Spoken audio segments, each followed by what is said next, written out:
And thank you also very much for coming today. I'm Leslie Maitland, chair of the Amram Scholar Series, and in Rabbi Lustig's absence, it is my honor to welcome you to our final program of this season. For our focus this morning, the life and legacy of Elie Wiesel, two speakers who knew him personally will share reminiscences of this extraordinary man, once described by President Obama as a living memorial. Indeed, a teenage Auschwitz survivor who lost both parents and a sister to the horror of the Nazi camps, Elie Wiesel fully devoted his own life to serving as a witness and speaking out through his soulful teaching, eloquent writing, and solemn activism against hatred and persecution in all forms and places. Yesterday's shooting at a synagogue outside San Diego, adding to other recent attacks on houses of worship around the world, serves as terrifying evidence that we cannot remain indifferent to the violent tribalism he persistently combated. For his work as a messenger to mankind, he was awarded the Nobel Peace Prize in 1986. And as some of you may recall, in 2006, we were privileged to hear Professor Wiesel himself as an Amram scholar here at Washington Hebrew. In arranging that event, I still recall being dazzled by a list of potential lecture topics that his assistant offered for our choosing, each title more provocative, important, and enticing than the next. When finally, overwhelmed by the decision, I asked for her opinion, she totally surprised me by saying it didn't matter. Whatever title we chose, she said, his message would be consistent. Now, looking back in recent days at our publicity for that event, I see how prescient she was, and Elie was, because the title we selected remains as critical today as it was then, and likely even more so. Confronting fascism, building moral unity in a diverse society. That is the same worldwide threat that Madeleine Albright discussed as our first speaker this year with her lecture, Fascism, a Warning. Thus, evil persists, and the campaign to confront it that Elie Wiesel so valiantly led until his death at 87 in 2016 must go on. Here to speak about his lifelong mission, we have first Nadine Epstein, the editor-in-chief and CEO of Moment magazine. There's some copies outside. Nadine came to know Elie Wiesel as a mentor and friend when, in 2004, she took over Moment magazine, which he had co-founded in 1975 as a place of conversation for America's Jews. She's also the editor of a beautiful, newly published book, Elie Wiesel, An Extraordinary Life and Legacy, right here, which includes a foreword by Lord Rabbi Jonathan Sachs, an afterword by Ted Koppel, and appreciations from many others, among them his son Elisha, Ben Kingsley, Itzhak Perlman, and Oprah Winfrey. Through photographs, emotional accounts, speeches, and articles, this memorial volume provides a magnificent tribute to the man and his enduring influence. In addition to heading Moment magazine, Nadine established the Daniel Pearl Investigative Journalism Initiative and is the founder and executive director of the Center for Creative Change. An award-winning journalist, she has written for the New York Times, the Washington Post, and other publications. She's co-written 3 books and a documentary, which was shortlisted for an Academy Award, and her artwork and photography have been featured in several exhibitions. Our second speaker, Ariel Burger, is an Orthodox rabbi who first met Elie Wiesel at age 15 and served as his teaching fellow at Boston University from 2003 to 2008. After earning his doctorate in Jewish Studies and Conflict Resolution under Professor Wiesel, Ariel directed educational initiatives at Combined Jewish Philanthropies of Greater Boston. Drawing from his new book, Witness, Lessons from Elie Wiesel's Classroom, which won the National Jewish Book Award for Biography this year, Ariel shows how Wiesel's gift of storytelling and listening made him a master teacher. He says the role of teacher is the one that Wiesel cherished as central to his existence. With moving intimacy that literally brought me to tears, Ariel recounts his conversations with his beloved professor who taught him, in response to his yearning questions on intellect, spirituality, and faith, that questioning is the answer. A writer, artist, and teacher whose work combines spirituality, creativity, and strategies for social change, Ariel lectures widely and leads workshops for teachers, activists, and nonprofit professionals. Both he and Nadine come to us in cooperation with the Jewish Book Council. We'll hear separately at first from Nadine and Ariel, who will then join in conversation and move on to your questions. Nadine will also be showing pictures, so if you can't see the screen from where you're sitting, feel free to move toward the center. And please do silence cell phones, everyone. As I turn the mic over to Nadine, I'll leave you with a quotation from Elie Wiesel, with which Ariel opens his book. Quote, "Listening to a witness makes you a witness. And as our speakers were blessed to be witnesses to the remarkable life of Elie Wiesel, their experiences become ours through the stories that they tell." Thank you.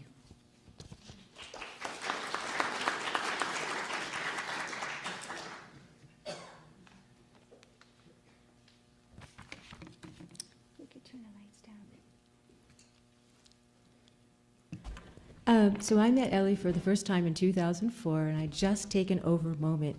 And he had played a role, I had never met him, but in my thinking about taking over Moment, because he was one of the co-founders, and I thought, wow, we don't want to lose a magazine that he co-founded. And all I knew about him really is that I had read Night, and I'd been struck by by the story, and also by his voice, which was just so amazing. So I hop on the train, and I go up to see him in Boston. And I'm ushered into his office, and it's this beautiful office, and it's lined with books. And he jumps up from behind his desk, and he greets me. He's so friendly. He's so warm. I'm like nobody. I don't know. He's never met me before. I'm a stranger. And he was so kind. And then he started talking to me, and I couldn't understand a single word he said. He spoke so softly, and he had such a thick accent. And then I tried to go, hey, could you stop? Could you say that again? And he completely ignored me and just kept talking. And so it took me a while to get used to his voice. And eventually I realized what he was telling me was the story of Der Moment, and how he had named a magazine for Der Moment, which was a Yiddish daily, in that he never read himself, but his father read it. But he was a yeshiva boy, and he wasn't allowed to read the newspaper. But he always saw it, and so later on, when he wanted to create a magazine, he had named it for Der Moment, which only existed from 1910 to 1939, actually. So here I was, and we became friends. But it took a while because I was so shy, and it was hard for me to feel comfortable with him. But over the years, every single time I saw him, he would always say, the first thing he would say, or if he called me, he'd go, "What can I do for you?" And he really meant it. Like he always wanted to help, and it was so lovely. I just can tell you that so many people say that, and they don't really mean it, and he really meant it. So he was so gracious, he was so accepting. And we became friends, and we became friends really over writing, which is, we're going to see there's a little bit of difference about how Ariel and I know him, or got to know him. And he was very proud of me, which was also like super meaningful to me. Again, I'm not a rabbi, I wasn't particularly learned in the Jewish world, but he was a journalist. Part of him was really a journalist, and he really appreciated what I was doing, and he understood it. And he understood the value of having a lot of different voices in the magazine, which not everyone understood.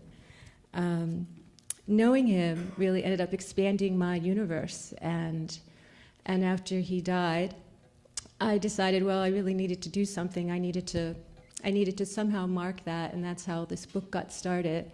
And it really was a labor of love, this book. And I learned so much more. Like, you know somebody while they're alive, but then afterwards you talk to 36 people or 50 people who knew him as well, and then suddenly I knew him in this whole different way. Like, it was an incredible exercise to get to know him in a way much deeper now than I actually knew him when he was alive. So I guess I want to show you because we don't have that much time, I'm going to show you some of the photos that are in the book and some of the quotes that are in the book. So, can everybody see this? Actually, where's the clicker?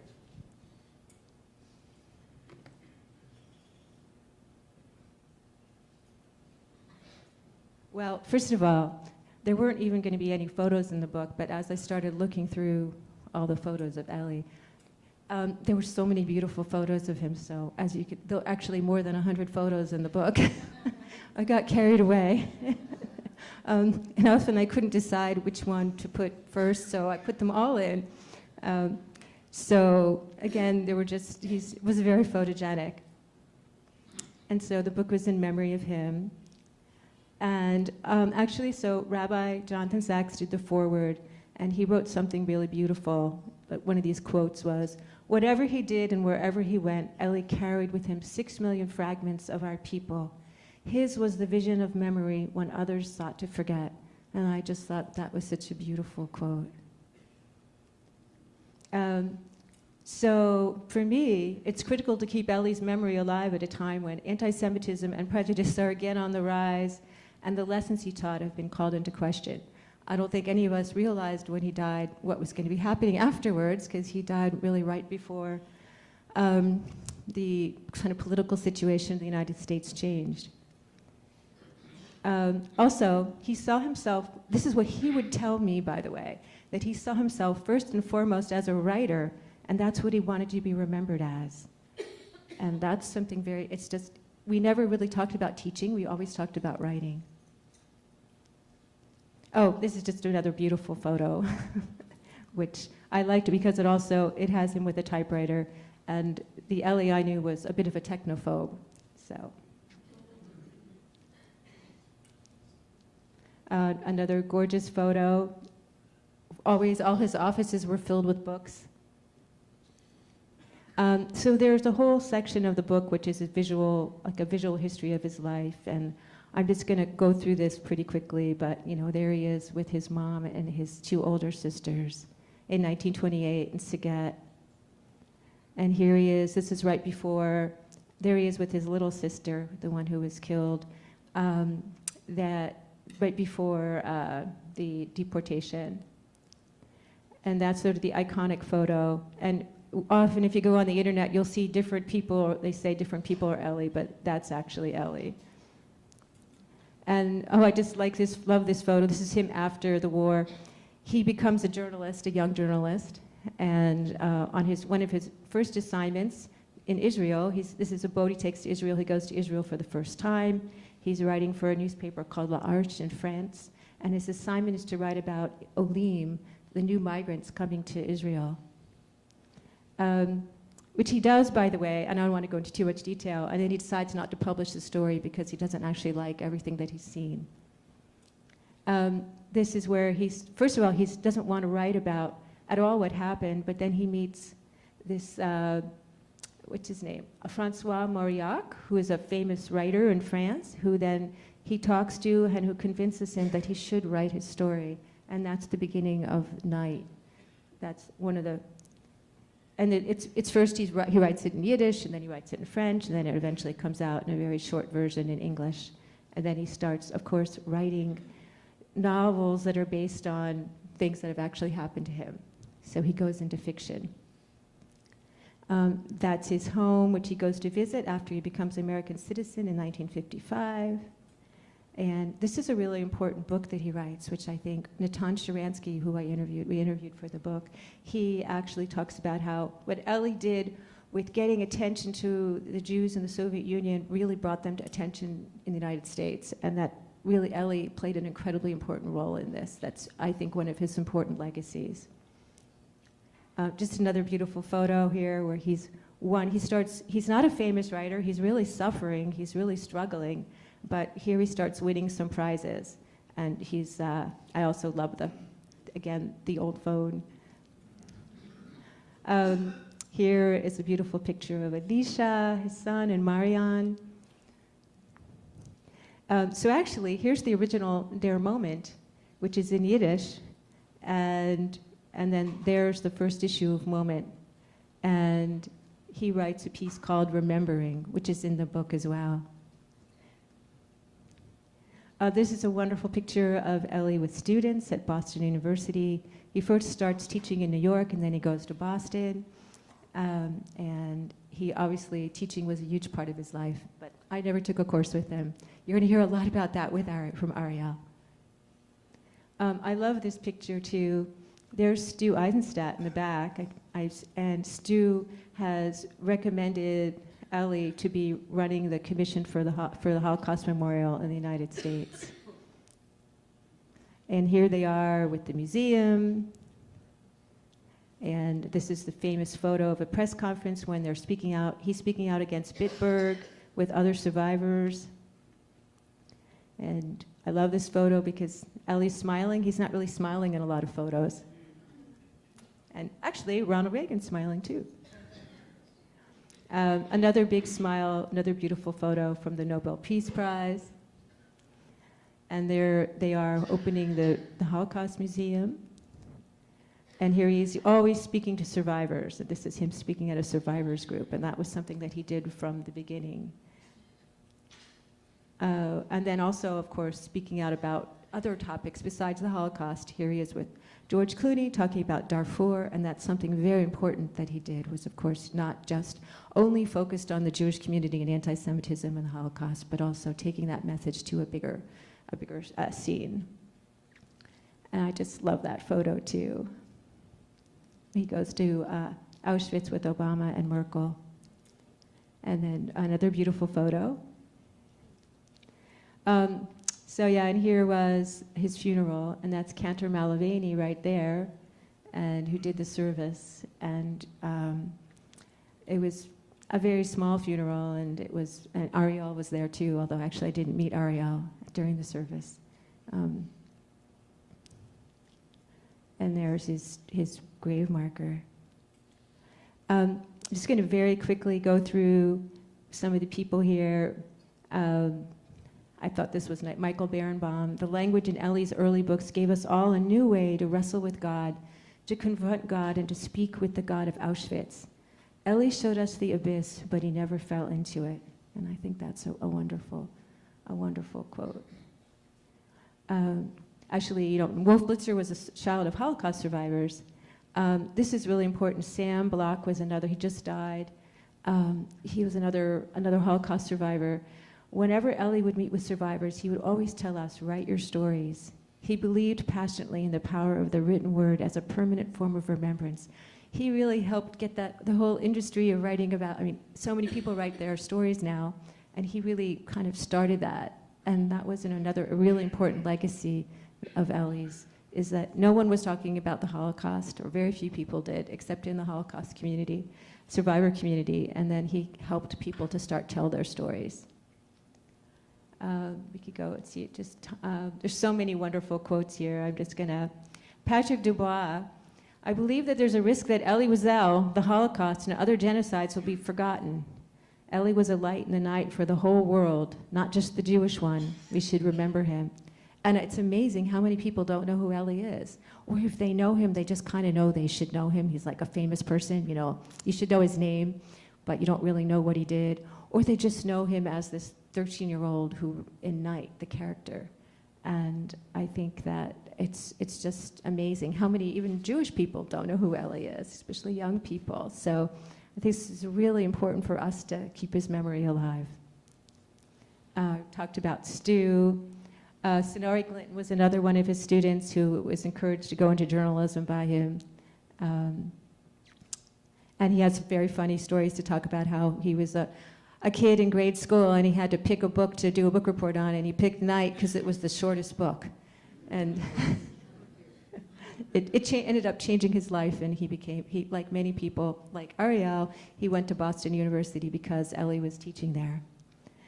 Martha was his long-term, his assistant for years and years at Boston University.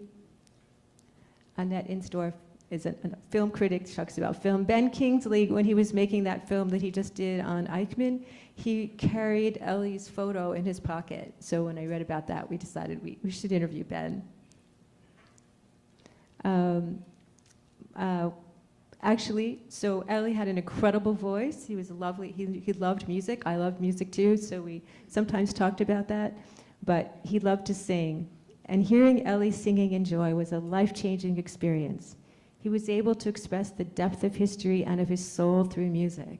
And I think people don't appreciate how much he loved music and how much that meant to him.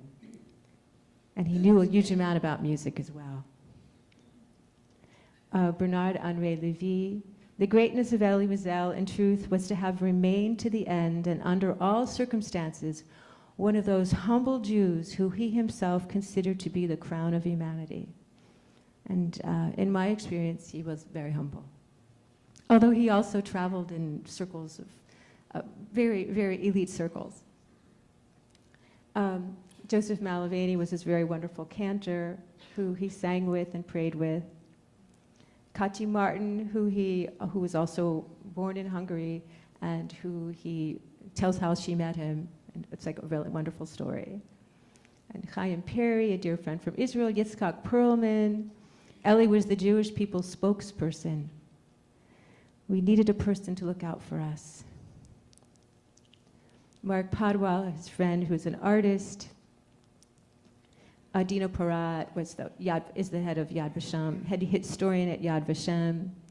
So he fought for human rights in Mongolia, Rwanda, South Africa, and for Kurds and Armenians, and that's incredibly important. Jeannie Black Rosensaft wrote one of the most beautiful stories in the book, or we interviewed her, of course. So she just talked about how she met him when she was like maybe 5 or 6 or 7 years old on a ship on her way to Israel. And she and her sister saw this man who looked so haunted and so sad wandering the deck. And then later on, and they were kind of scared of him. And then later on, she was walking with her father, and her father saw him and said, "Elie!" And her father was Sam Block, and Elie said, "Sam!" And it turns out they had known each other for, forever. And she actually shared with us like some beautiful photos. Elie did her wedding with Menachem, and there's Marianne. And she had photos of Elie and her father-in-law and her father with Golda Meir, and here with Arthur Goldberg, and there with Rabin. And Elie was very close with Yitzhak Rabin. And that's her husband, Menachem Rosensaft, who also has known him his whole life, who knew him his whole life. This was a Palestinian student a young Palestinian woman who won Elie's essay contest, the foundation essay contest, and went on Oprah with him. So it was, and she was inspired to work and become a Palestinian activist through talking by knowing Elie. And then Dan Shapiro, Natan Sharansky. Elie Wiesel wanted to be remembered for his work for Soviet Jewry as much as for the Holocaust. He viewed this work as a sign of what we Jews could do if we worked together. I really struggled to find women to put in the book. And I was at a party and I met Kathleen Kennedy Townsend, and I was talking to her about the book, and she said, "I knew Elie." So and she said, "There was something burning inside of Elie, a flame ignited by injustice and pain. He was willing to share that part of himself. Pain can make people retreat from life, but it opened Elie to the world." And then Oprah Winfrey and Ruth Weiss, who really is a Yiddish scholar and who spoke about his Yiddish work, writes about his Yiddish work. Peter Wittig, who is the ambassador from Germany, and I thought it was really important to include somebody from Germany in the book. Alicia is in the book, and he wrote, "I can pick up a book from my bedside and I can hear him speak. I think that's true in a larger sense as well in terms of his legacy. I think it's true for all of us. We can pick up that book and we can hear Elie's voice." And I know when I came home from the funeral, the first thing I did was pick up one of his stories about Hasidic masters, and then I could hear him speaking to me, and I felt comforted. And also, he had just a couple rules for Alicia. You can do anything you want as long as you marry Jewish. And this was a beautiful photo that Alicia gave to us that I think is just something very special. So there's a whole section of the book where we have some of his really wonderful writings in Moment, some interviews I did with him. After one of them I used was about after he had his open heart surgery, and we're talking about death. And so I put that in the book. And then some of his most famous speeches. It was kind of hard to figure out what his most famous speeches were because he gave so many speeches, but we figured out, we came up with a few. Actually, here is something that's what he wrote in the first issue of Moment. And another gorgeous photo from about that era, just because it was so gorgeous, I had to buy it and put it in the book. So, here we go. This was actually the original telegram he sent to Ronald Reagan, which we found. I'm just going to switch through. Oh, this is just a wonderful photo. You know, he was really a journalist in his early career, and so he was a foreign correspondent, and he traveled everywhere, and he went to dangerous places. And here he is, even during Bosnia. He's wearing a flak jacket, and he's got on a helmet. So he's actually going out in the world and talking to people and putting himself in dangerous situations. We're just gonna flip through some of these here. Oh, this was just, so he was sick for a long time, although it wasn't really spoken about. And this was actually the last time I ended up seeing him. I didn't know that was going to be the last time because we had new plans, and he had me writing a different book, and I was supposed to show him the chapters, but I never got to show him those chapters. But while I was in his office, he said, "Let's take a selfie." So we took selfies, and they were just very sweet. So, as you'll see in the book, Ted Koppel writes, and at the end, there's some more lovely things here, discussion questions and kids in the book. But Ted Koppel tells this great story about how he picks up Elie. They're good friends, and he actually told the story at the funeral about how he picks up Elie to go to some kind of Nightline retreat in Virginia, and they're driving, and Ted's driving the car, and Elie's sitting in the passenger seat, and Ted stops to get gas. And then he gets out of the car, and he puts the gas in the car, and he gets back in the car, and Elie says to him, "How do you know how to do that?"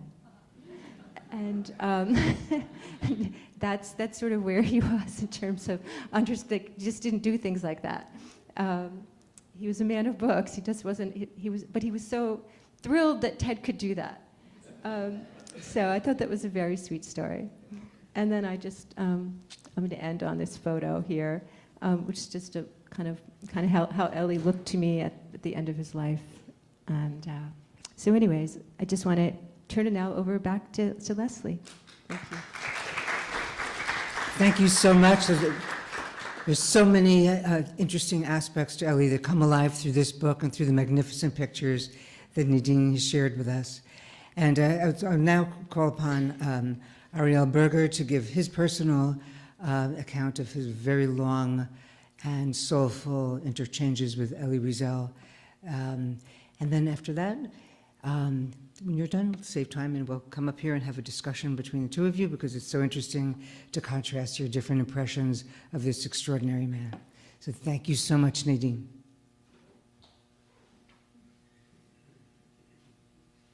It's wonderful to be here with all of you. And thank you, Nadine. I spent most of Passover with your book, and it was a wonderful dive into lots of moments from my teacher's life. We're holding a lot of pain and a lot of joy together. This is what we do as Jews throughout our history. And I woke up in the middle of the night thinking about two things I had read. One, of course, was the shooting in a Chabad synagogue in Poway near San Diego. And the other was that in Belarus, they discovered bones of Jews who were killed during the Holocaust when they were doing construction on a site. And this happens periodically. And I woke up thinking, not all the bones are buried from the Holocaust, and we have new events, new moments, new burials. And what does this say about Jewish history?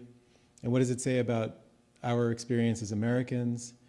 And the feeling that I have is that we lived on an island for a long time, where we felt that somehow Jewish history had hit a pause button and we were living under different rules. And now we've rejoined the stream of Jewish history, the experiences that Jews throughout the last 3,000 years have felt and gone through. And that gives a sense of weight on my shoulders. And I think about Elie Wiesel, who carried so much weight from his personal experience. He carried the memory of the dead, the memory of his family he had lost, and so many others, his town emptied of Jews, so like so many other towns in Eastern Europe. And yet, he was a person of tremendous joy and humor and curiosity.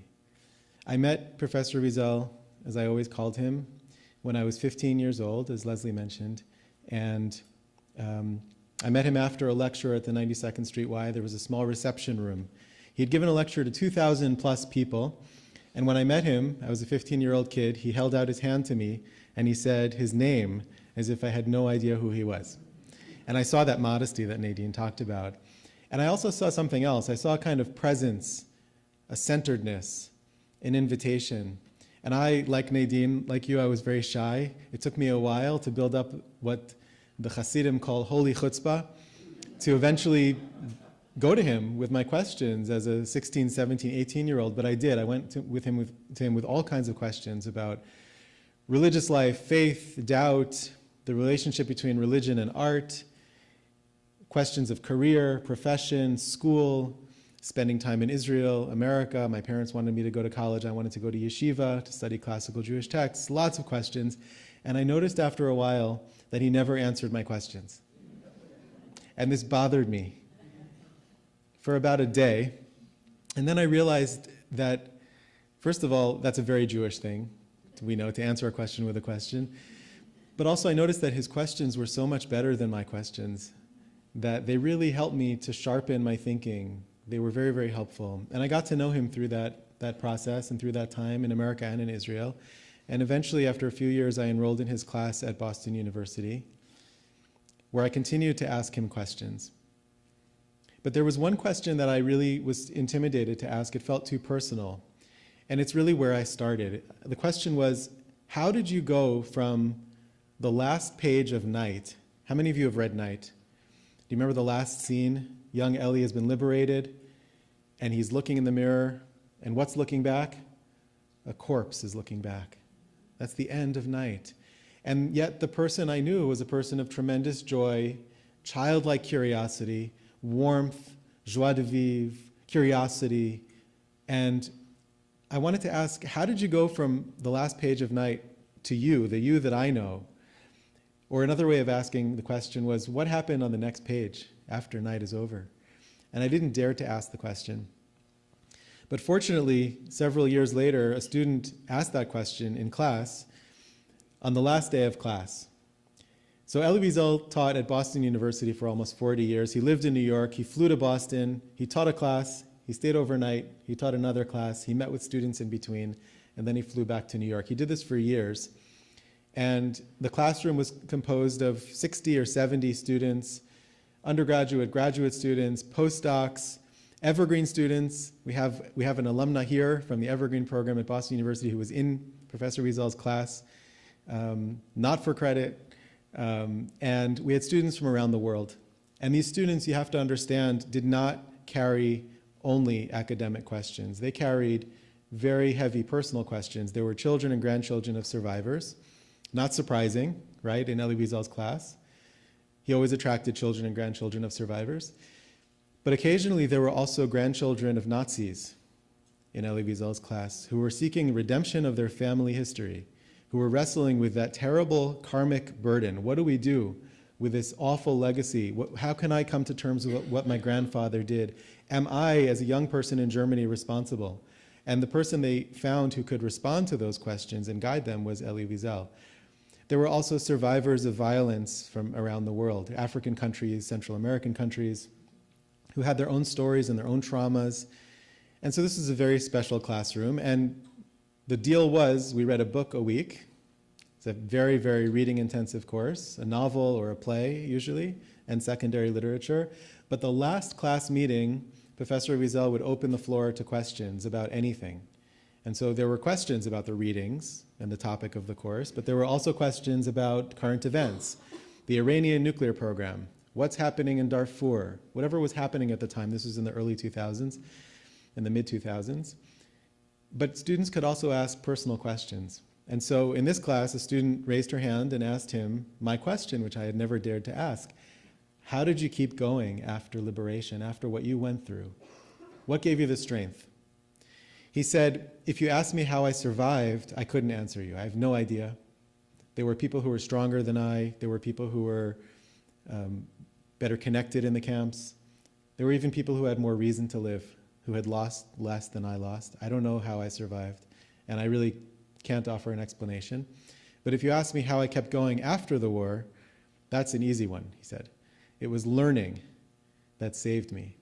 And then he told a story that after liberation, before the young people were taken from the DP camps, or the actual camps, to various orphanages in France and Switzerland, when they were still in transit, the adults in charge, American Army officers and adults from the OSE, which was a relief agency, asked the children, what can we do for you? What can we get for you? Can we get anything for you to make your lives a little bit better while you're in this unimaginable transition point in your lives? And Professor Wiesel told us, I remember one young boy asked for a coat because he hadn't been warm in 3 years. And he said a young woman asked for chocolate because she thought she remembered what chocolate tasted like, but she wasn't sure, and she wanted to confirm that chocolate really tasted like what she remembered.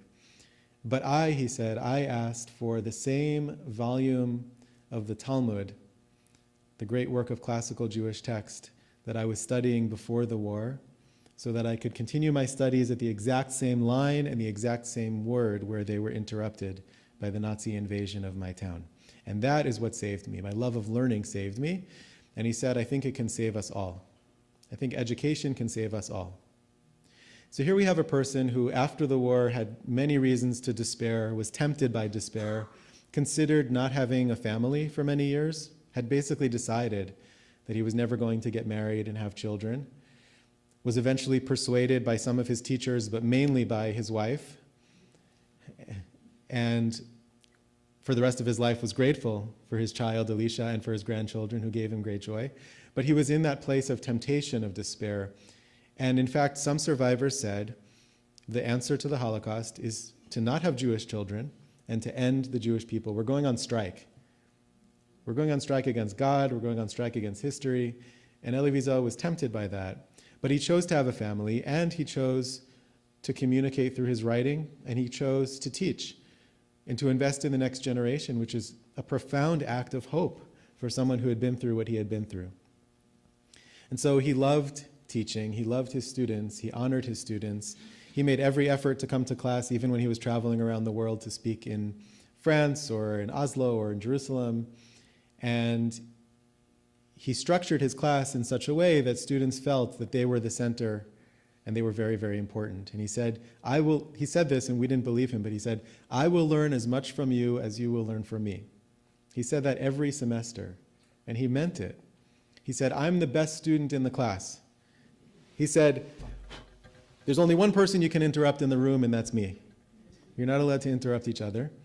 And if a student made a factual error or said something just completely wrong, he would gently correct it, but only after a few other students had spoken, so that he would never appear to be singling out or humiliating the student.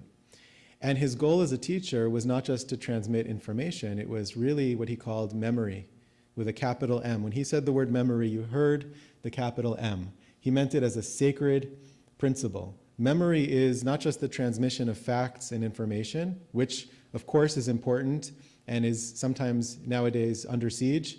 So we have to come back to facts and we have to come back to history.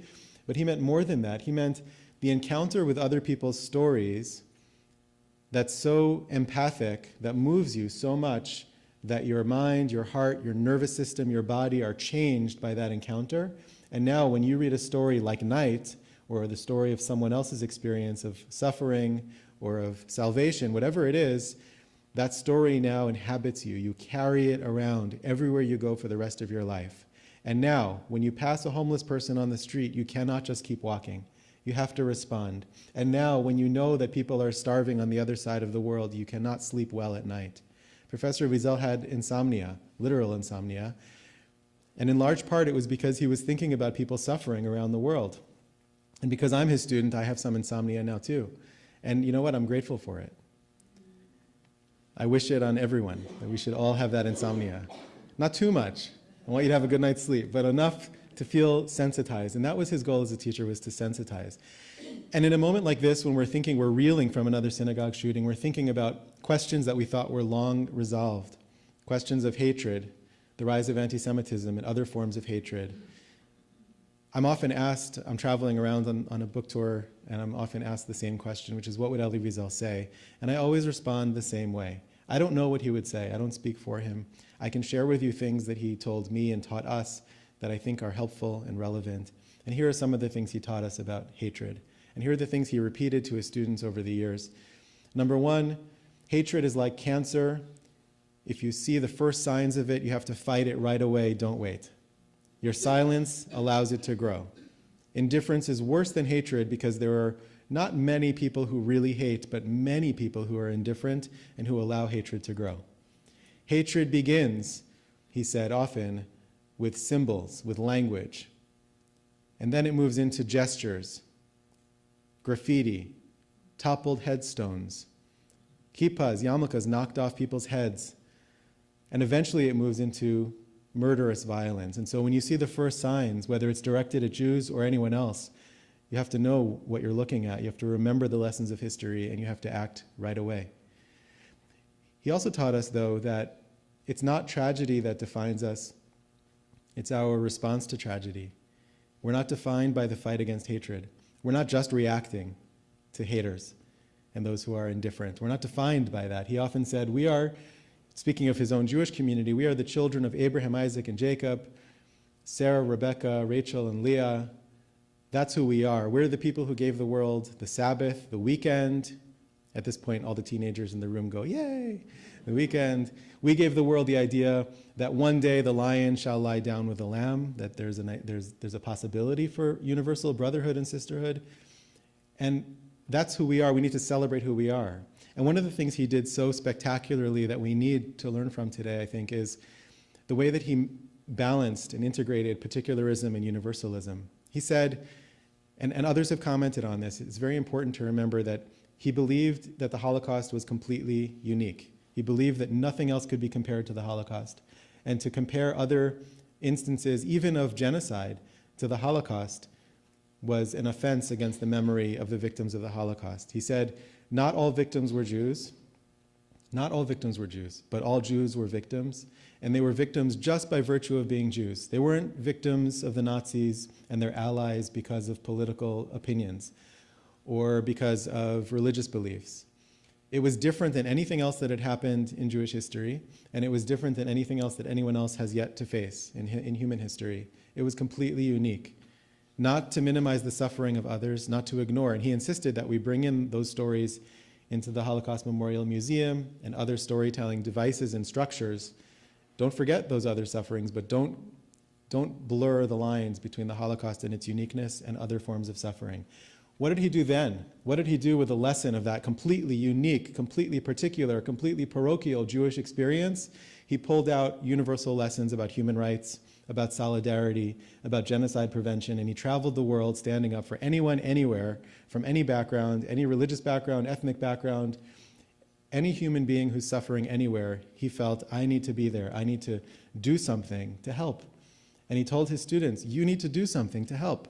And students would say, well, what can we do? We're not traveling around the world. We don't have Nobel Peace Prizes. We're not speaking to presidents and prime ministers. In response to that, he often said to the class, he often asked the class, I'm going to meet with the Prime Minister of France next week. What should I ask him? What should I talk about? He said to his students implicitly and sometimes explicitly, you have a voice. And I want to hear what you have to say because this is the training ground. This is the laboratory for you to develop your moral voice so that when you go out into the world, you will know that you do have power. Maybe it's a smaller sphere of influence. Maybe it's modest. Maybe it's in your family or your community. But he said, always look for the outstretched hand. Look for the person who needs something. That's where you can make a difference. But you have to do something. And when you cannot do anything, at least you have to protest. At least you have to speak up. Because otherwise you're complicit in what's happening. And otherwise, over time, you will be changed by the immorality of the world. So that was his goal as a teacher. He did this through the study of ancient and modern texts and storytelling and a kind of Socratic dialogue with students. And that's what my book is about. It's really trying to give you a taste of what it was like to be in his classroom. He drew on ancient literature to bring lessons into modern contemporary times. We were talking about not this presidential election cycle, obviously, but an earlier one, and students were asking, how do we know how to even evaluate candidates when they give their stump speeches? What do you listen for, Professor Wiesel? And he said, well, I learn about this from the Hebrew Bible. He said, in the Hebrew Bible, in the books of the prophets, there's one lesson that's consistent and clear. What's the difference between a false prophet and a true prophet, he said. A false prophet always comforts you and tells you what you want to hear, and a true prophet disturbs you. So listen for the candidates who are willing to disturb you, who are willing to say the unpopular thing. He also used current events to read back into the Bible and criticize the Bible and say, from our vantage point, this character, or God, is acting immorally. And our job as readers of the text, with integrity, we have to question even God. And of course, that was a major part of his life as a person of faith, of a shattered, what he called a wounded faith, was that you can ask any question you want, and it's still an expression of faith. It's still an expression of devotion in religious life. And he was in a battle with God. He had 3 questions, and I'll end with this. There's a lot more to share, but maybe we'll unpack some over the conversation and the Q&A. So actually, I want to say 2 things. One is a favor. If, as you've been listening to all of this, you have a question come to mind, either write it down or just lock it in, because those questions are very, very precious. And the bedrock of Professor Wiesel's life as a teacher was the celebration of questions, because he said questions bring us together. Answers can separate us. Questions and questioning is inherently anti-dogmatic. It's anti-ideological. And his goal was not to brainwash students into believing what he believed. His goal was to empower students to think well for themselves in moral and spiritual terms. So grab your questions, let's not lose them. And I want to share that he had 3 primary questions in his life and in his work. The first, of course, was how could human beings do such terrible things to other human beings, and how could human beings allow it to happen? And that was what drove him to his activism and much of his writing on behalf of oppressed and vulnerable people around the world. He wanted to change the makeup of human beings in some way, and he believed that that's possible, which is an incredibly optimistic thing to believe, looking at all of human history. He had doubts. He had moments of what he termed despair, when he looked at the world and saw that the world seemed not to have learned the lessons even of Auschwitz, that genocide continues. But ultimately, he believed that we could make it happen through education. We could find a way. We could find a way to change the trajectory of human destiny. That was his first question. The second question was, how could God be silent during the Holocaust, and how could God allow suffering? In general, that's an age-old question.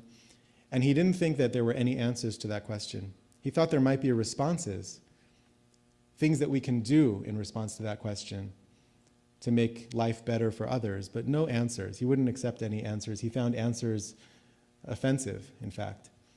You want to give me an answer for why 1 million children were killed during the Holocaust? That's an offense to God, to the victims, to the story itself. But asking the question itself is important. And the third and most important question, he would turn to us and say, what are you going to do about it? What are you going to do to make the world better? This is the question he asked to generations of students. I think over 3,000 students scattered around the world, working in many, many fields of life today, who are influenced by him and who hear his voice. When they wake up in the morning, they hear the news. When they think about their jobs and their volunteer work and their roles as human beings in making the world a better place for human beings. And that's really his legacy. Our job, I believe, is not only to remember him, but to remember what he remembered. It's not only to honor him, but it's to honor what he honored. I think that's the best way that we can honor and remember him, and that's our job going forward. Thank you.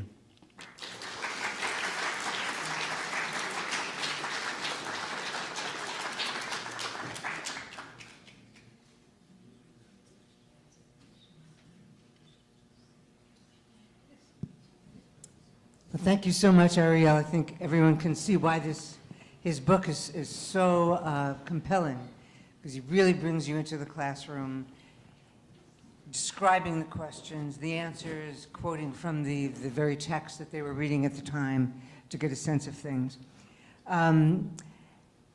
So here's one quote that really stood out in the book. Ariel quotes Elie Wiesel saying, "If I had not had faith, my life would have been much easier." And I was very struck by that, how in the wake of all that he had suffered and all that he had witnessed, he was able to remain such a man of faith. And so I would just like to go a little further on the point that you just addressed, of how did he continue to reconcile his belief in God with the continuing evidence of human cruelty. Should I begin? Yeah. And you can all hear me, yes? So first, we have to remember that Elie Wiesel, as a young person, as a boy, was deeply religious, was filled with fervor. He grew up in a shtetl in Siget, and he went to Cheder. He learned Jewish texts. He said that he knew the streets of Jerusalem better than he knew the streets of his own town from the sacred texts. And his fervent wish as a child, he wasn't playing Nintendo. He was wishing and praying for the Messiah to come and redeem the world from its suffering. And at the age of 13, he and two friends started studying Jewish mysticism, Kabbalah, which is very dangerous. You're not supposed to do that until you're 40 years old and have studied a lot of the other stuff, the exoteric material first, the law and other things. And he started studying, and one of his friends went mad. And a few weeks later, the other one went mad. They lost their mind. They became catatonic. That was how he described it to me. And he showed me a notebook that his nephew had found, which had a list of grocery items that people had written as IOUs to his father in his father's grocery store. But in the back, young Elie had also written the names of angels upon which he was meditating as a 13-year-old. So this is the person, he doesn't write about all of this in Night, but he alludes to some of it. This is the person who experienced the total shattering of faith in the Holocaust. And over a long period of time, through the study of psychopathology at the Sorbonne and travels to ashrams in India and studying Jewish mysticism and spending time with people who were using psychedelic drugs. He never did, but he spent time with people and asked them about their experience. He wanted to understand faith, madness, consciousness. Is there a way to become a person of faith after the Holocaust? And what he ended up with was what he called a wounded faith. In my book, I call it a faith with teeth, because it's a faith that's expressed through arguing with God. And the amazing thing is, this was an innovation, but it also goes way back to the Bible, because this is something that we find in the Hebrew Bible, and Abraham argues with God, and Moses argues with God, and You say his favorite book of the Bible was Job. it's Job, right? Sure. So he was rooted in tradition in such a way that he found the sources to support his quarrel with God, which never was resolved. And once, towards the end of his life, he said, "When I leave the world, I will have," it says in the Talmud that God will ask you questions. When we all go up there to the heavenly court, we'll be asked, did you make time to study? Did you have integrity in business? Different questions. He said, well, they're going to want to ask me those questions, but I'm going to have a question for God first. And we said, what's the question? He said, why?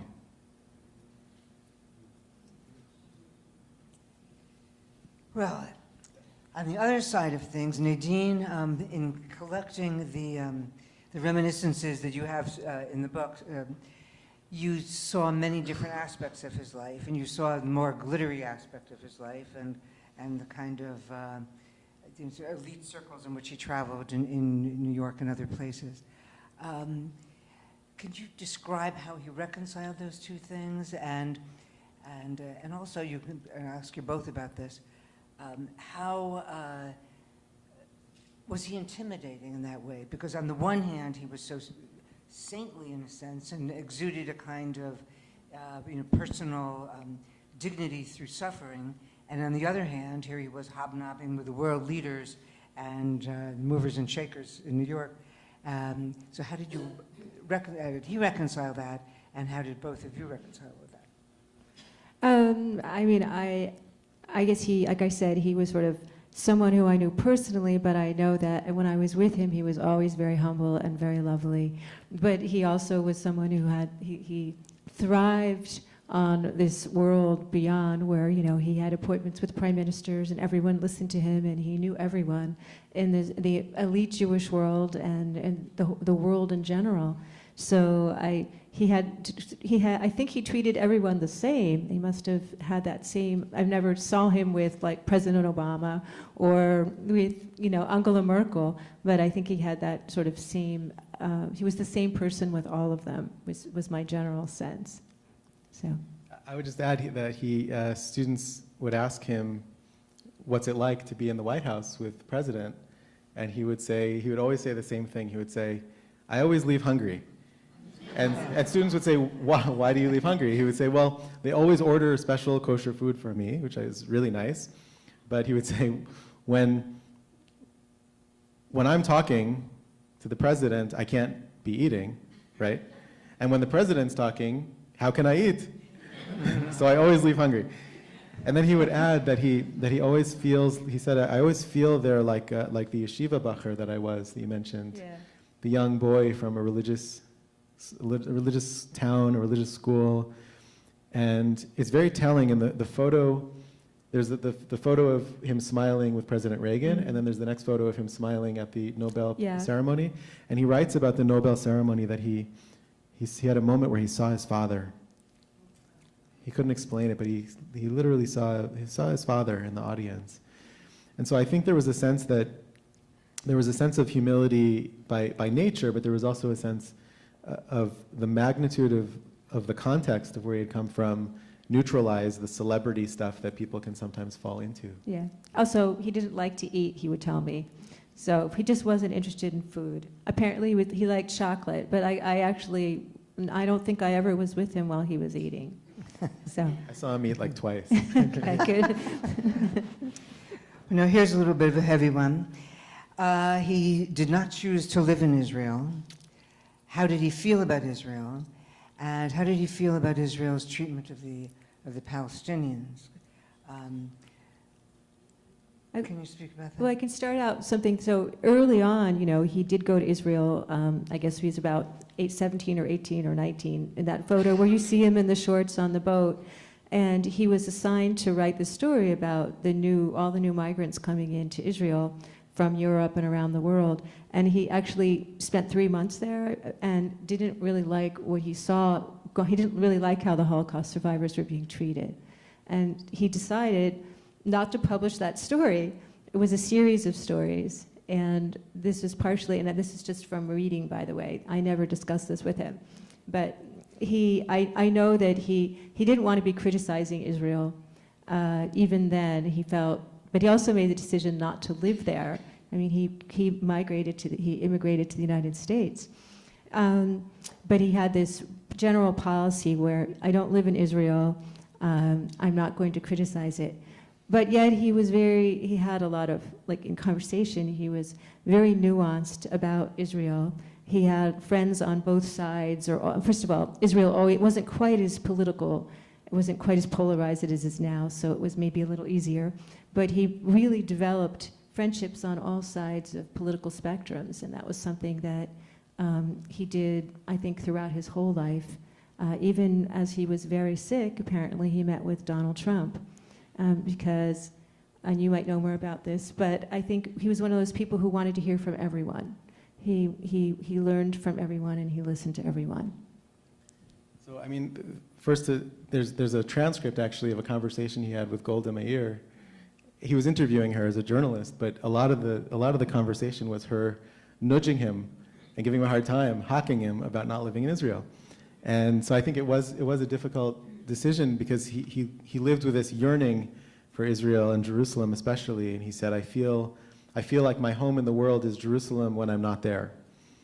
So he had this complicated relationship. And you know, I lived in Israel and was in touch with him and in conversation with him about things through Madrid, the Oslo Accords, the Second Intifada, and the Rabin assassination. There were various stages where we had conversations, and he would share, as you said, very nuanced approaches and understandings. He expressed sympathy for the Palestinians and Palestinian suffering in his Nobel Peace Prize speech. I forget actually if it's the speech or the lecture. They were given the same week in 1986, which was 2 years or 3 years before Yasser Arafat even began a process of recognizing a state of Israel. And so the sympathy was there. His analysis was different depending on what was happening on the ground at the time and what was the response to the latest peace deal attempt at Camp David, for example. And he would go from, I saw him move from a real sense of frustration. He didn't express this out loud publicly, but he did express it to me and others, frustration and hopefulness. And at the end of his life, he said, I still believe there will be peace there, even after everything we've gone through and even after everything we've seen, because people on the ground, regular Israelis and Palestinians, want to raise their kids in peace. They want healthy children, they want safe children like anyone else, and those people are going to win. So he held on to that optimism sometimes in spite of evidence to the contrary. And in the book, I actually interviewed Nahum Barnea, who's won the Israel Prize, and he's like a famous investigative journalist in Israel. And he's I guess you'd consider liberal today, but he's sort of mainstream. And they became close friends. I mean, Elie spent a lot of time reaching out to journalists and people in Israel, so he had his own sources of information, and he didn't have to rely on the newspapers. But of course, he read in Hebrew, he read French, he read English, so he did read the newspapers, but he actually went far beyond that just to stay in touch with people about what was going on in Israel. And I think, again, people on all sides. And of course, as he got older, I think in the last few years of his life, I think it got a little harder. He wasn't as in control of his own schedule, I think, as he, we'll talk about that in a little bit more. I think that's going to come up. What do you think he would say today in the face of this rash of attacks on houses of worship around the world and even the resurgence of anti-Semitism in America, as we saw in Charlottesville? I don't think he would have been surprised. I think he walked with a very strong sense of the presence of Jewish history. There have been arguments over the last 2 decades, 3 decades, that America is somehow qualitatively different than other places and times, and that anti-Semitism is over. And I think he never agreed with that. I think he always had a sense of immense gratitude to this country and a lot of faith in this country, faith in the democratic process, faith in the leadership structures and balance of power, and especially in the role of journalism as the fourth estate. It was very important to him. And so he saw America as unique, profoundly unique, but at the same time not immune completely to the patterns of Jewish history. And anti-Semitism, the reemergence or the eternity of anti-Semitism, which flies in the face of most historical laws that we've identified, is the shadow side of the eternity of the Jewish people. It doesn't make sense that the Jews are still here, and it doesn't make sense that anti-Semitism is still here. So he at a certain point in the conversation, he would resort to a kind of metaphysics.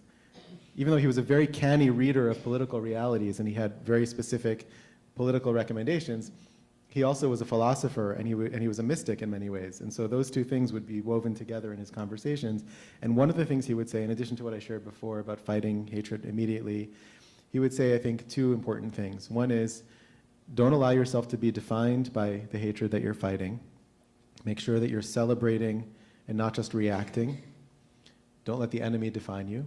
And number 2, build connections, build unity within the Jewish community.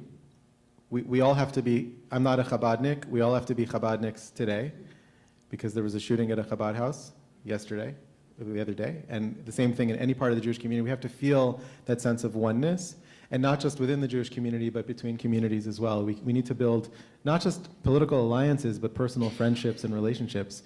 And he believed in that, and that's why he encouraged that in his classroom, that kind of dialogue that could lead to real friendships. He said, my hope for all of you is that you'll meet one another 20 years from now, and remember that you studied together, and maybe you'll find yourselves on opposite sides of a political issue, or even a conflict. And the fact that you studied Kafka or Jane Austen or Kierkegaard together in a classroom might make a difference to the future of human history. Wonderful. And he would have told us to not be indifferent. I mean, I think that we have to see what we're seeing, and we have to do something about it, and we can't just sit back and go, oh, it's going to get better by itself. I think that's, he was a man of action in that way. And since we started a little bit late, we can run, I guess, about 10 minutes late, but I'm going to open it now for questions from the audience, and we will have both cards going around for people who want to submit anything in writing, or we have an extra microphone if people want to raise their hands. Dan will come around with the microphone, and I guess we have somebody right over here for starters. Dan over here on the right.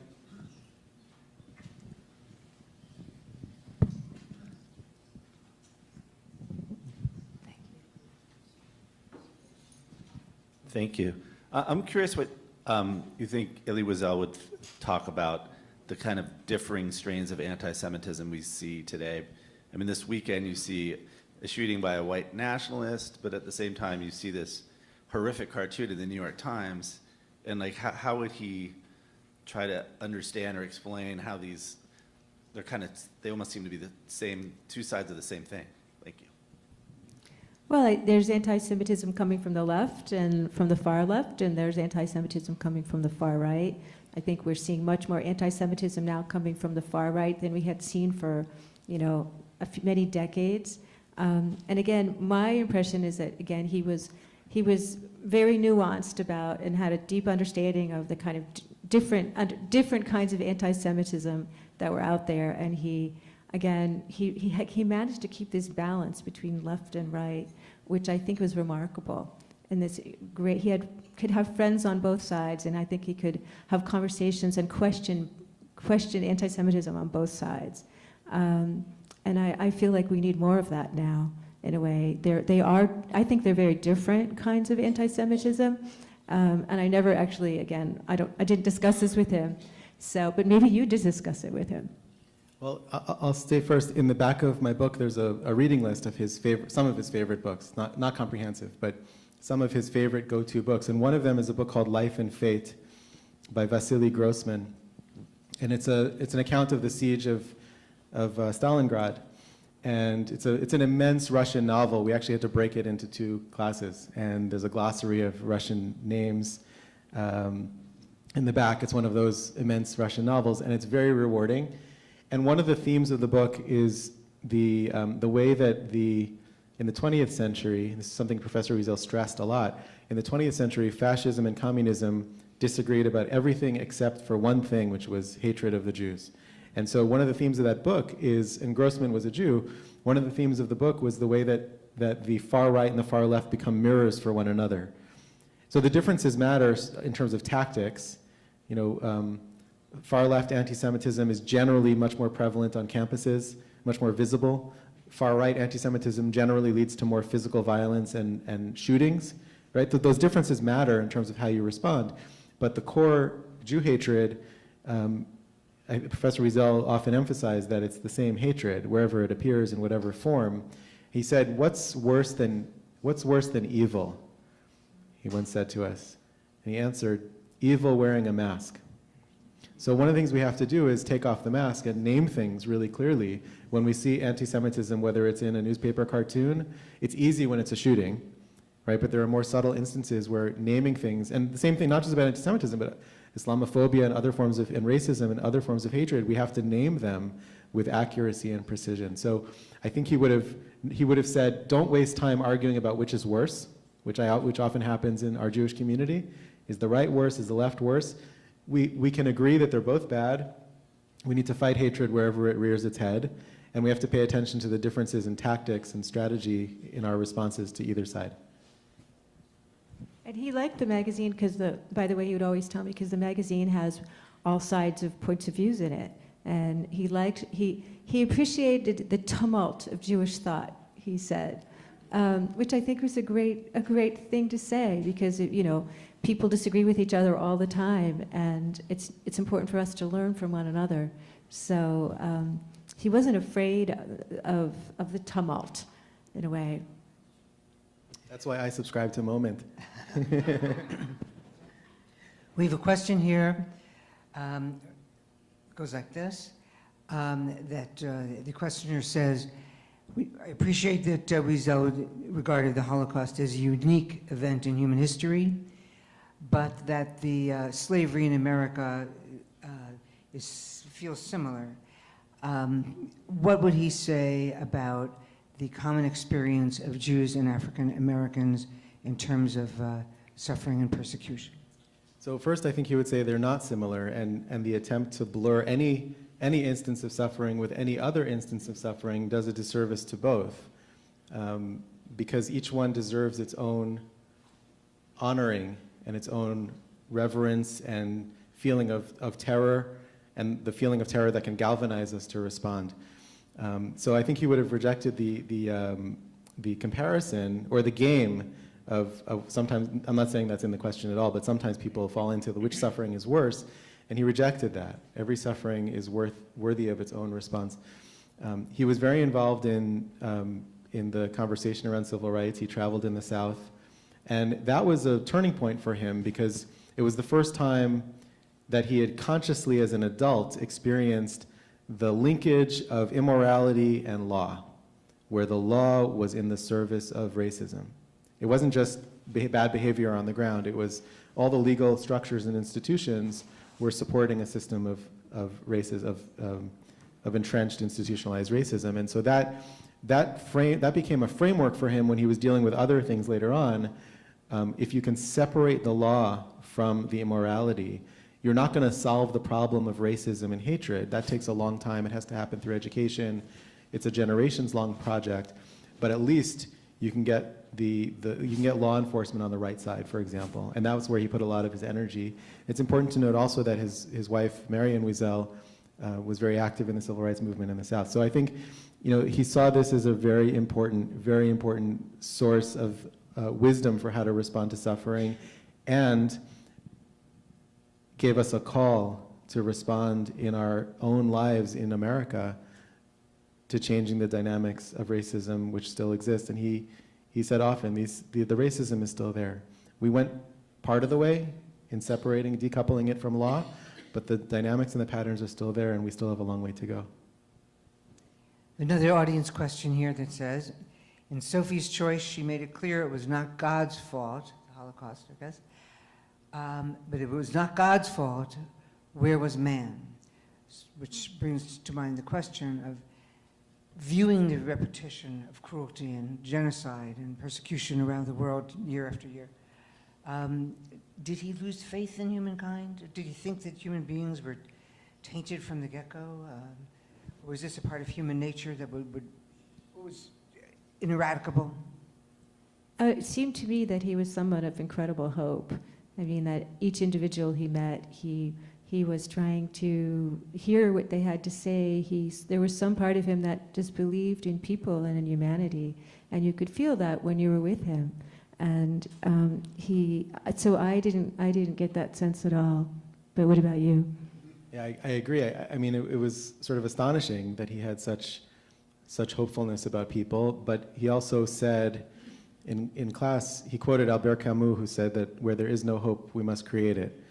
So in a way, he had, if you dove deeply into his philosophy, and some of this comes through in his writing, and sometimes it came out in the classroom, he had a place in his life for despair. And he talked about allowing yourself to experience despair, but to keep going. Almost like despair is a tunnel. Because he didn't want to look away from the reality that human beings seem to not to have learned the lesson of the Holocaust, and genocide still happens today, and human trafficking, and slave trade still happen today, and people go hungry even though there's enough food in the world to feed people at least twice over. Those things are realities. He didn't want to look away from that or be Pollyannish about it, but he would encounter those things and then keep going and choose hope, even though, in a sense, sometimes it felt absurd to choose hope. Well, if you see in some of the photos of the book that you could see as a young man, he's really tortured. He's really struggling. He's really suffering. And somehow, over the decades, he does kind of heal. He learns how to take what's going on inside of him and transcend it and bring this message of hope, I think, beyond. So it's a process. I don't think he always had that. But I think you can see in his life that it grows, and I think that itself is a wonderful message to all of us. that we can all grow beyond our pain and our suffering. And if someone like Elie can do that, and he's not the only Holocaust survivor. You know, if you read Viktor Frankl, there were other ones who've done this, but he's really telling the story, and he was, he became the Holocaust survivor who is sort of the leader of Holocaust survivors. That we also can do that, and I find that to be an incredibly hopeful message. There is one episode in Ariel's book that I have to bring up because I need a little bit more of an answer here. He describes a situation in which he tells the class that before the family was deported in 1944 from Hungary, his mother had taken him to see a Hasidic rabbi, I suppose. And the rabbi met with Elie's mother and with young Elie, and then asked Elie to leave the room so he could speak privately with his mother. And when his mother came out of the room, she was crying. Students in the class asked why the mother was crying, and Elie deferred, and he said, eventually I will answer that question. I will not answer it now. And so it was apparently not until the last class when someone remembered that he had never answered that question. And he said that the Rebbe had told his mother that he could tell that Elie would grow up to be a great man among Jewish people, but that neither he, the Rebbe, nor the mother would live to see that. And when you asked him what message he took from that, I'll leave it to you to describe. It just also raised the question for me of, did he suggest in his treasuring of that story that there was some fate in the world, that the Rebbe could see into the future, in a sense, what would happen to all of them? So he grew up for many years not knowing what the Rebbe said to his mother. It was only later that he heard from a cousin. He met a cousin of his in Miami who was in the room, because he was the Rebbe's gabbai, his servant, his helper during those years. And he knew, and he reported to Elie Wiesel, by that time in his 30s or even 40s, what had happened when he was a child. And he said for many years he thought maybe the Rebbe just found me wanting in the test that he gave me, the discussion of Torah that we had. Maybe he thought I wasn't such a good student, and that's why my mother was crying. So, but your question is really about the supernatural.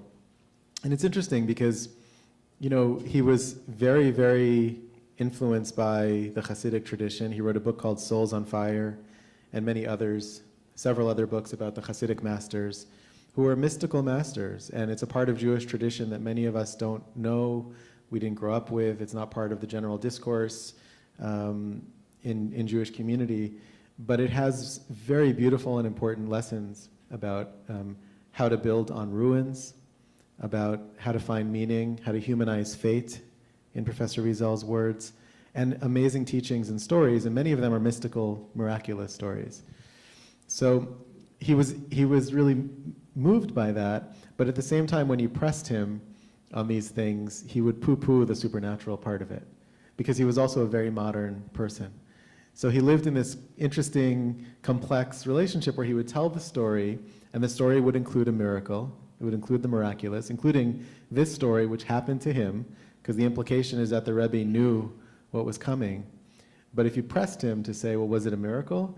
He would sort of avoid the question. He never wanted to pronounce anything explicit about that. He was much more interested in the existential or psychological elements of those stories. Well, he also was those stories, and those are the stories I sat down and read after his funeral when I got back from the train from New York and got to my home and sat in my library upstairs in my house and said, I have to read this. And I opened and I had read them before, but then I read them in a whole different way.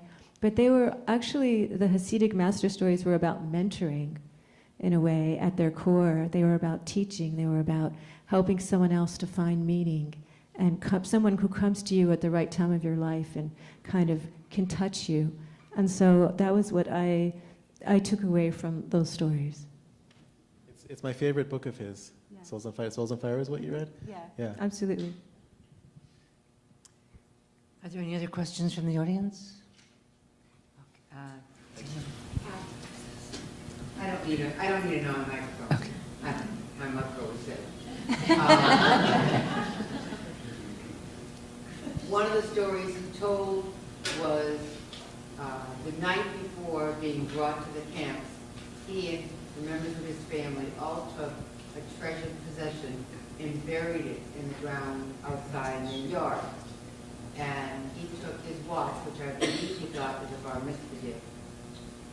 Then, years later, in the 1970s or 80s, he visits again and waited, and in the middle of the night, he goes back to what was his house and dug where the watch was, and sure enough, it was in the tin case. But he decided that his life had changed, this was an old life, he wanted nothing to do with it, and he buried it again and left. And then in class he said, I have been thinking about maybe going back and getting the watch. Did he get the watch? I don't think he did. This is Peggy, who was in the class for several years. Thank you for that story. I don't think he ever went back to get the watch, and I've wondered about it often. It's probably still there. I've thought about actually telling Elisha, his son, reminding him of this story. But there was a way that, as you said, he wanted to leave it there. After all the effort it took to find it and dig it up, there was something that felt wrong about grasping and taking it home. I think he went back in the 60s. So as soon as he became an American citizen, he was able to travel, and he went back to Saget. Now, you say in the book that he chose never to teach a class about the Holocaust. After one time. He did once. And was it a negative experience, or why did he not want to ever do it again? Yeah, so and you write about this in the book, in your book also. He in one of the captions, right, in the teaching photo, he taught a course on the Holocaust, an entire course on the Holocaust. It was Holocaust testimonials of survivors, of people who didn't survive, hidden testimonies, even testimonies from Sonderkommandos and others, very difficult material. And he never taught it again. I asked him why, and he said, "It's not my job to bring my students to despair." That was what he told me. Years later, when I was writing my book, I went to the archive at Boston University, and I was looking through many, many, many boxes of materials and some classroom materials, and I found the notes from that class. And indeed, it was unrelenting, story after story, testimonial after testimonial of darkness. And it was intense for me just reading it over the course of about an hour. Reading someone's notes was the darkness was so bright that I had to take a break. And there was a little notation in the notes on the side that said something, I couldn't quite make it out, but I could tell that it was like, I saw the word shouted, like something happened.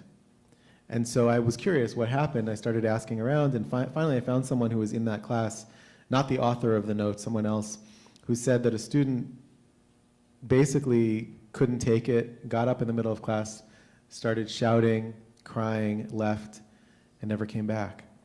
And so my sense is that for one of the big, this was a small example of a bigger challenge that he faced, which was, how do you possibly, you have to tell the story, you have to bear witness for the living and for the dead, but it's also impossible to bear witness. It's impossible to transmit what happened. It's impossible to find the words. And he always worried about finding the words. And even Night, the process of writing Night, was a process, he said, of subtraction, of writing an 862-page book, and then cutting it down and cutting it down and cutting it down until it was... Actually, the first one was like 1,600. Right. It was huge. Right. It went through so many edits. Night now is 110 pages or something. The shorter it is, the better. Right. Right. So, which is why Sonari chose it Yes. for his book report. So he said that writing for me, in the attempt to convey something that can't be conveyed, writing couldn't be like painting, where you add layers of color. It had to be a process of subtraction so that there's silence in the writing, there's silence in the words. And I think part of what he was struggling with as a teacher was, how do I convey the experience of the Holocaust in a way that won't completely explode the beliefs and the hopes of my students? And he did that by turning to great literature. But he wanted people to write their own experience of the Holocaust. I think that's really important to know. So in the book, we talked to Menachem Rosenshaft, who I know really well. Menachem was actually his early TA, his first TA, because he taught at City College in New York before he went to Boston University. And in his class, again, he had a lot of Holocaust survivors or children of Holocaust survivors. And he, again, was one of the first people to start encouraging them. Tell your parents' stories, tell your own stories. And I think that was a way that he could get the message out without him actually doing it. It was another way, another important way to help people remember what had happened. And now we see that because in a way, one of his legacies is all the books, all the stories we have, and there's such a wide variety of stories. And I think it's important for us to see that wide variety of stories. Nadine, how did you feel about fictional works about the Holocaust? I know that you mentioned once that he worried about the banalization of the Holocaust, the commercialization of the Holocaust.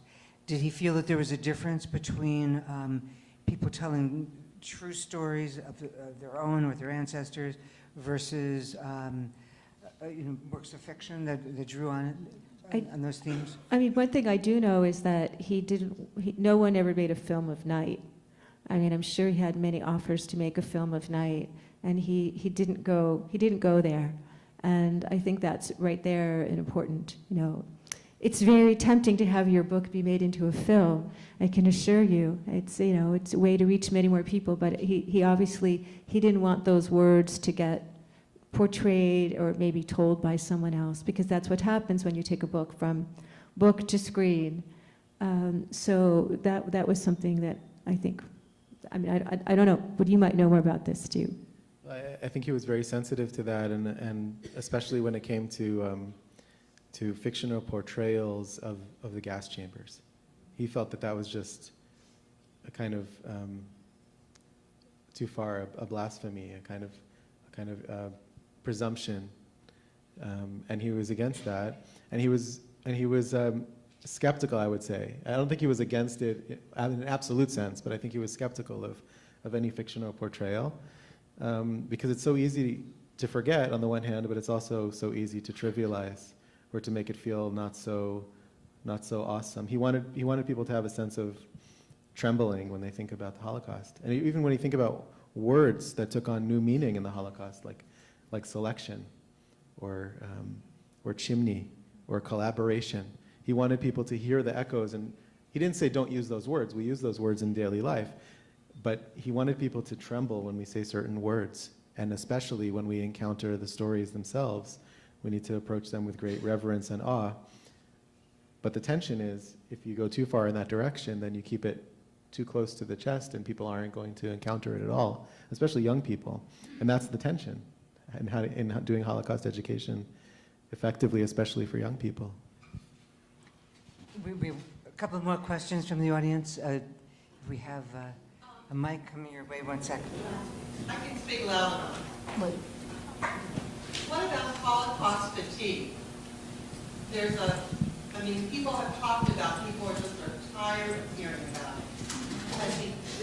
Did he ever discuss it, and how do you feel about it? Well, I think it's, the Holocaust is a new discovery for every generation that's coming up.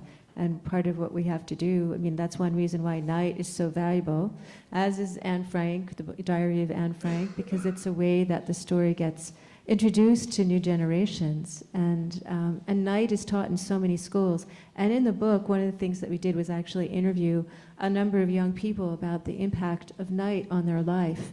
And you can see and they weren't all Jewish. Night has a powerful story to tell, and it's mind-opening, and it's incredibly important for people to read that book. And it's different from the Diary of Anne Frank, which I read when I was a kid, because Night wasn't around yet, or wasn't out published yet, and certainly didn't read it in elementary school or in high school. The Diary of Anne Frank doesn't actually go into the same kind of graphic detail about the camps as Night does. And I think it's a really important story, but also Night brought me to someplace completely different. I just want to say quickly, it's tiring. It's tiring to encounter darkness, and it's tiring to stretch our moral muscles and it's tiring and exhausting and fatiguing, and sometimes can bring us to despair.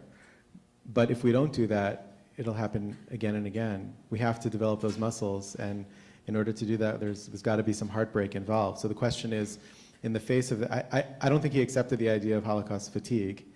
I think he would reject the notion, but he would say there's an educational design question. Just how do you do it in a way that will lift students up and empower them and not overwhelm them, or students or any of us? How will it give us a sense of hope and motivation to do something to make the world better?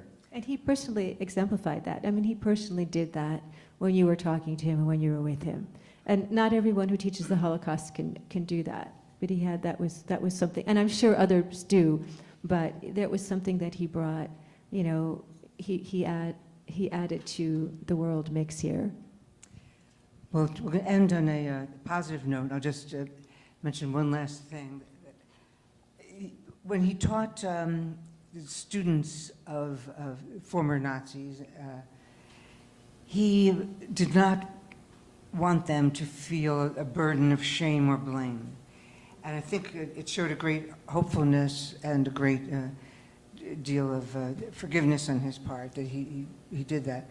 So maybe you could talk for a second about how he viewed the guilt and how succeeding generations should deal with the crimes of their ancestors.